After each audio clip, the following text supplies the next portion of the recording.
morning. This is your breakfast news, bringing your breakfast news to you. This morning is Makonjola Oluwatosin. Here are the major headlines. On our local news this morning, police arrest prison escapee for beheading retired cop in Imo State. The Nigerian Governor's Wife Forum has declared support for the National Drug Law Enforcement Agency on its ongoing campaign against abuse of child trafficking and illicit drugs. On our political news this morning regarding the upcoming 2023 general election, 14 governors, 26 APC chairmen back in Tinubu, says support group, DG. On our business news this morning, representatives panel accuses developers of duping subscribers, flouting regulations. On our sport news this morning, Eto War comments motivated us, Abdel Munen.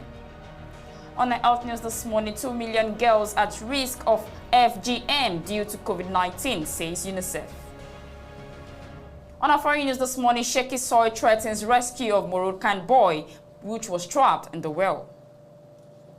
On our entertainment news this morning, Wizkid files Shantizu party with Wande Cole at Urban Live section. Full details coming up next.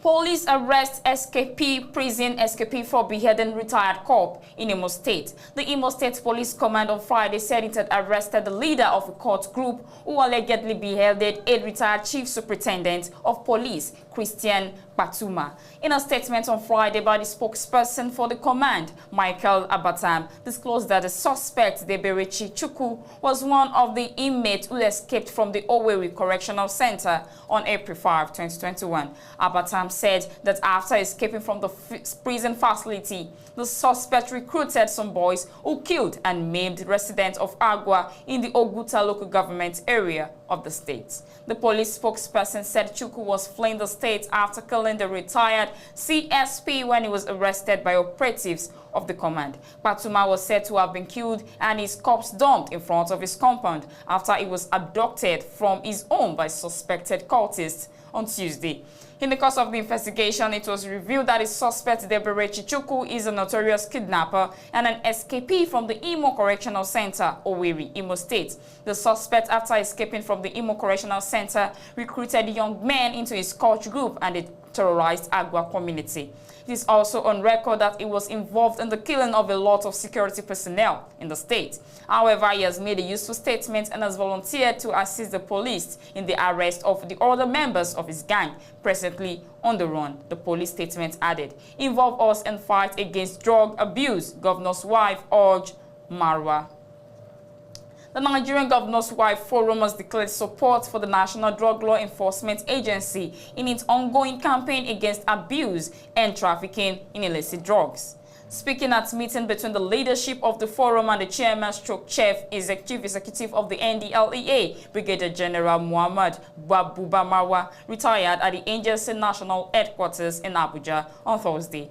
The woman also sought a formidable partnership that would protect the state and Nigeria from the menace. According to a statement issued on Friday by the spokesperson for the NDLEA, Femi Babafemi, the wife of the Ekiti State Governor and chairperson of NGWF, Erelu Bisi Fayemi, led the delegation, which included a counterpart from Kwara, Olufolake Abdurazak, Imo, Chioma Uzodima, and Yobe, Ajiya Afsat Buni.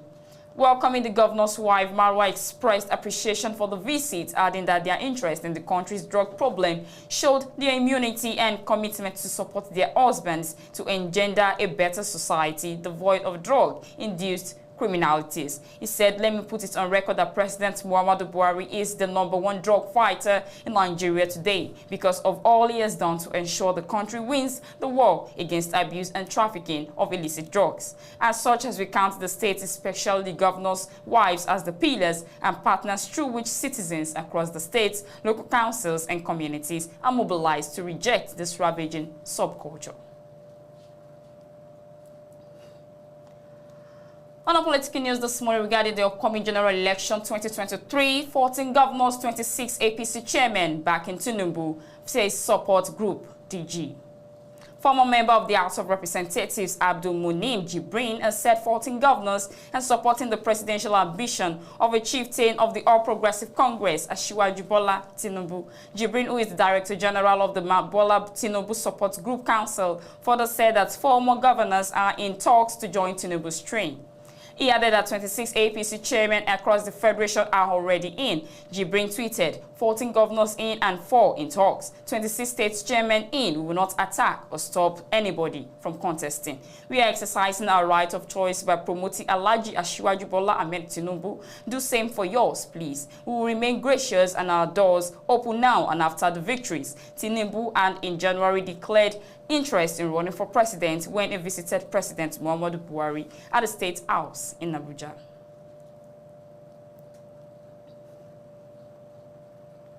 On our business news this morning, Reps panel accuses developers of duping subscribers flouting regulations.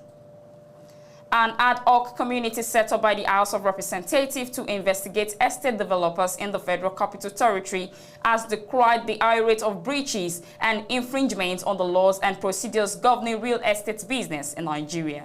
The committee condemned developers for failing to deliver houses to their subscribers and building without necessary approvals by the relevant government authorities. The House Ad Hoc Committee on Investigation of Operation of Real Estate Developers in the FCT 3rd site in Abuja on Wednesday. The chairman of the committee, Blessing Onu, while speaking on the findings by the lawmakers after the tour, said they were mind-boggling, adding that the developers violated processes and regulations governing land and building in the nation's capital. The panel inspected sites belonging to Billard Brains and Amos, KYC and FOB, amongst others. Onu said the community would analyze the various infractions by the developers and deal with them appropriately. She said, "You are all aware that it is an investigative committee and we are here on a fact-finding mission to discover what is on the ground, what the reality is. We commenced this committee in November last year, and all this while we have been calling developers to our office and creating a platform between the developers and subscribers to have an interface to discuss." On our sport news this morning, Eto'o War comments motivated us, says Abdelmonem. Egyptian defender Mohamed Abdelmonem says Cameroon legend Samuel Eto'o's remarks prior to the African Cup of Nations semi-final clash against the host spurred the Pharaohs to victory on Thursday. Egypt are aiming for a record 8 AFCON title after defeating Cameroon 3-1 on penalties and after full and extra time and goalless. Eto'o, who was the elected president of the Cameroonian Football Federation last December, while delivering a speech to his players after their quarter-final win over the Gambia in the dressing linked their semi-final clash with Egypt to war.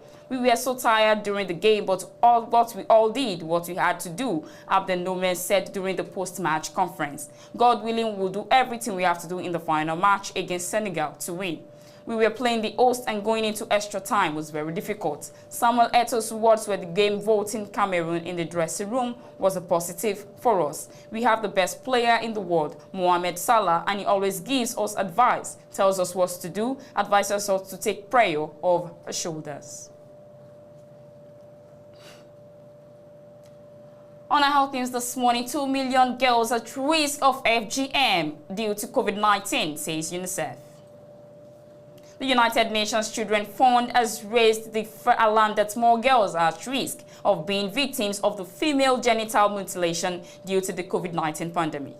The UN agency body stated this on the International Day of Zero Tolerance for Female Genital Mutilation. UNICEF stated that 2 million girls are at increased risk of female genital mutilation as a result of the COVID-19 pandemic.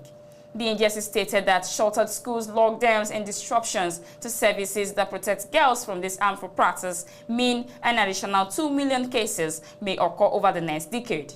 UNICEF Senior Advisor Prevention of Harmful Practices, Nankali Maksud, said the fight is being lost against the practice, saying that when girls do not have access to social and community service, the risk of being victims of FGM significantly increases.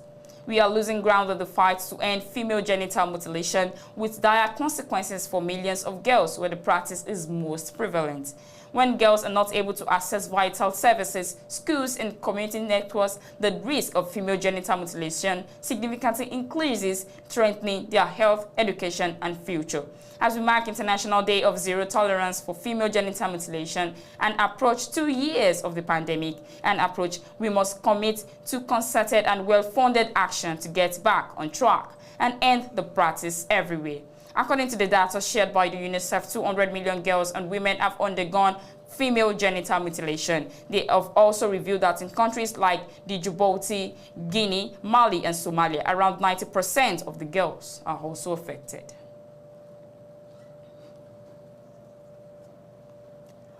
On our foreign news this morning, shaky soil threatens rescue of Moroccan boy trapped in well. Rescuers are inching closer to reaching a 5-year-old boy trapped for 3 days in a well in Morocco in an operation hampered by concerns about ground stability that has captivated the North African country. Igran Morocco rescuers inch closer on Friday to reaching a 5-year-old boy. The boy, identified as Ryan, fell into a 32-meter, 100 feet, 5 feet deep well located outside his home in the village of Ingran in Morocco's northern. On Tuesday evening, search crews forced used 5 bulldozers over 5 days to dig vertically to a depth of more than 31 meters, according to Morocco's official MAP news agency. Then on Friday, they started excavating an horizontal tunnel to reach the trapped boy. MAP said, adding that experts in topographical engineering were called upon for help. Work was temporarily halted but resumed later. Digging has stopped momentarily out of concern that the ground surrounding the well could collapse. Rescue committee member Abdelhadi Temrani told local television rescue workers used a rope to provide oxygen and water to the boy, but were unable to reach him via the hole where he is trapped due to its narrow diameter. I pray and beg God that he comes out of the well alive and safe, his mother Wasimi told 2 million.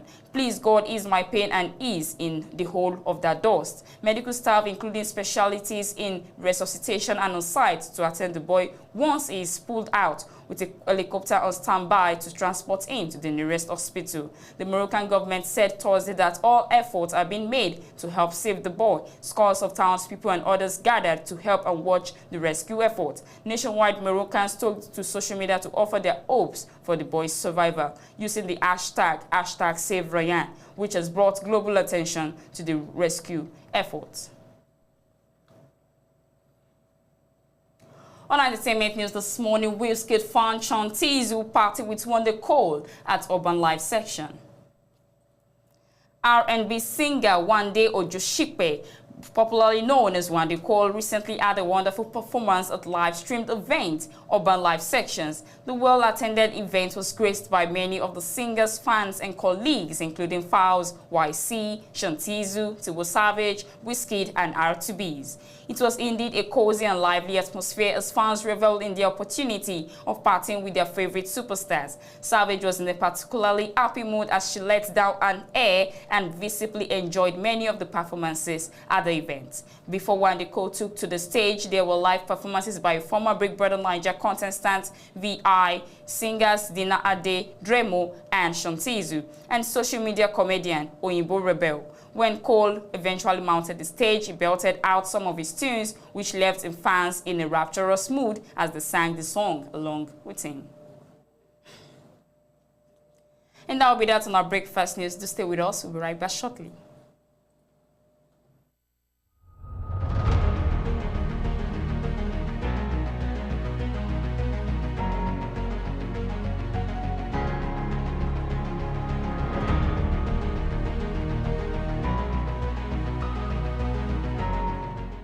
Welcome back. Highlights of the major headlines this morning.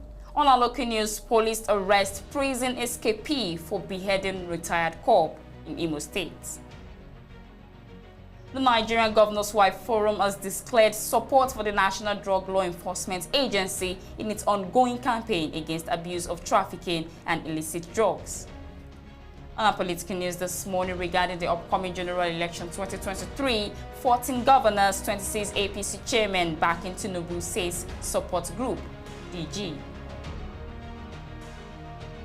On our business news this morning, representatives panel accuses developers of duping subscribers, flouting regulations. On our sport news this morning, Eto War comment motivated us. Abdel Mune. On our health news this morning, 2 million girls at risk of FGM due to COVID-19, says UNICEF. On our foreign news this morning, shaky soil threatens rescue of Moroccan boy trapped in well. On entertainment news this morning, Wizkid founds Charles Tizu party with one call at Urban Life section. And I'll be that on our breakfast news this morning. Do thank you for watching. I wanted to continue to subscribe on our latest updates on news on AYOGEN online television. I remain your host, Makonjola Uluwatosin Esther. Do have a very wonderful day and a nice weekend.